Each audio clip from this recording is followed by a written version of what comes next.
Good afternoon. It is Friday, August 16th.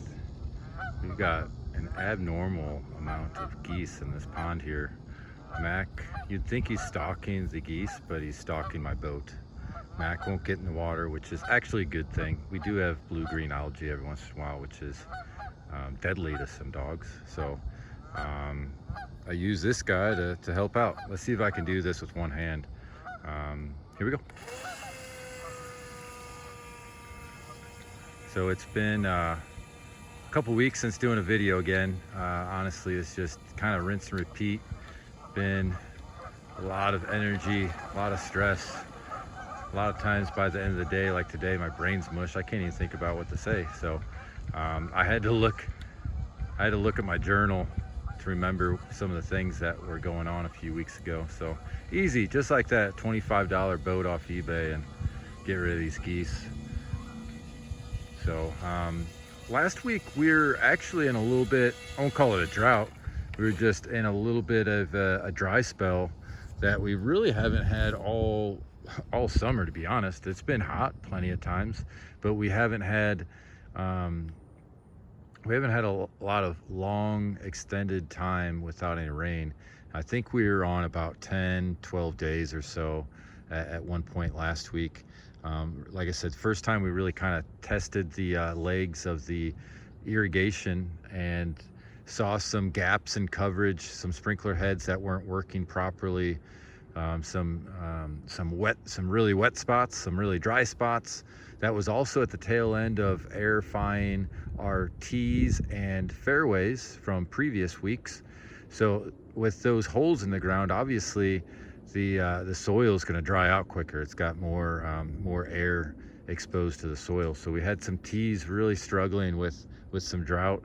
That's the beauty of zoysia. It's very drought tolerant. So it was yellow, it was ugly, it was hard, it was rock hard.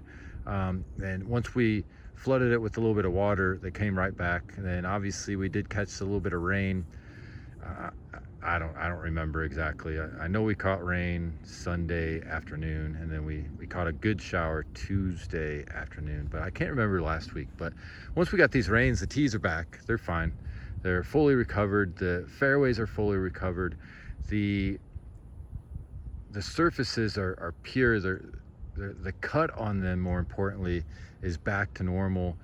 When we aerify, obviously that brings up a lot of dirt doles out our mowers that we use on the fairways and tees and greens. You know, the precision mowers that have to be perfect, they have to be sharp, or you get poor performance.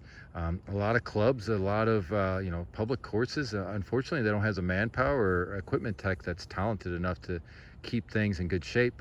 I think we're spoiled here, meaning our golf crew, our golf course maintenance staff, we're spoiled with having Tom as our equipment tech. He keeps everything in really good shape. It just becomes normal. You just think that's what's normal, that's what's to be expected. And over the last couple of weeks, whenever the mowers were dull, that's something you see around town everywhere. I guess I could go as far as saying the membership's spoiled as well. It's very difficult to produce those conditions and to have those mowers cut and as precise as they are, as he does. So over the last couple weeks, and it's been hot as well, he's ground those mowers and sharpened those mowers. So it's 2 fairway mowers which have 5 cutting units on them each. So that's 10 cutting units that were sharpened, bed, knife, and reel. And then our tee mower and collar mower are 3 reel units. So that's another 6. So over the last 2 weeks, he's sharpened 16 cutting units, which is a lot. No one probably understands what that means, but it's a lot of work.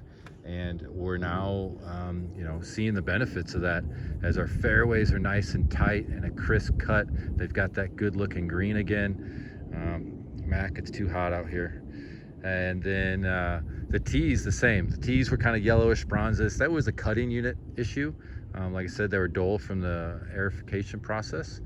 And so now those are sharp, and we've got a great surface on the tees as well, and collars as well. So the golf course is in great shape. The greens are in great shape. Honestly, we're probably in a lot better shape than is deserved for this time of year and with the weather we've been given, but everything's responded well, and everything's working out well. The programs are working good. We were able to catch up on some plant protectants, which is great. So some of the funk we had on some greens a few weeks back is gone. They're pure. You know, they're still a little puffy, but they've got a little more speed to them now. I think it's acceptable. But here we are again. You know, heat indexes into the hundreds. Our moisture meter, the little purple things you see us probing in the grounds for moisture, one of those is able to read the surface temperature of the greens.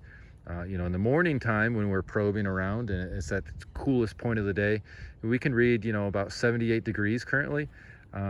This afternoon, while we're checking spots and hitting a couple little isolated dry spots, I saw readings up to 105 surface temps, and believe me folks, that is not healthy for bentgrass greens. So anyone out there that's already kind of struggling with greens, it's going to be a tough stretch, 5 days or so.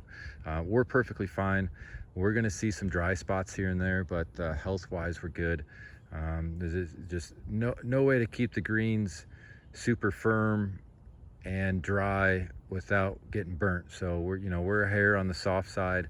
As I mentioned in the last video, we have lost roots from the summer, so you're going to have bigger ball marks. So extra love and care need to be taken into fixing ball marks so that we can keep the green surface in good shape. So really long video, but hey, that's 2 weeks of no talking. So really, I got 10 minutes this time around for anyone that's interested. I saw Jeff Orloff earlier, and he was basically threatened me to do a video today. He said he was disappointed he didn't see a video last Friday. So here you are, Jeff. This one's for you. I guess really last all I've got here is I did see there was a significant chance of rain on Tuesday, so we hustled and bustled and we fertilized our zoysia all over again, and the timing worked perfect as we did catch a 3/4 inch downfall Tuesday. So fertilized fairways Monday, fertilized tees and collars Tuesday, and got that all watered in with some of that you know, Mother Nature's golden nectar, you know. About a kick mac in the water here. Bop. Yeah, right. So that's about it. You know, otherwise we're grinding it out. We're trying to keep playing surfaces as good as possible and keep greens in good shape, and trying to pump a little performance out of them. Now that we're in August, I'm kind of tired of babying them. So I mean, we are rolling a lot. We are very short-handed, so we typically walk mow greens with three people.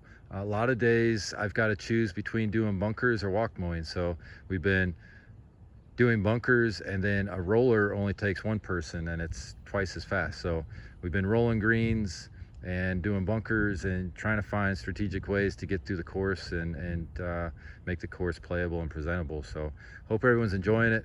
Stay cool over these next 5 days or so. Hopefully we've got some relief coming in next week. Divorce Open is going to be hot as hell, so drink water. Try to keep tempers down there. No divorces needed, right? So good luck to everybody. We'll talk to you maybe next week. We'll see how I'm feeling. You know, either way, the next video will be a little shorter. So if you made it this far, you're a trooper. Thanks for your support. We'll talk soon. Thanks. Bye-bye.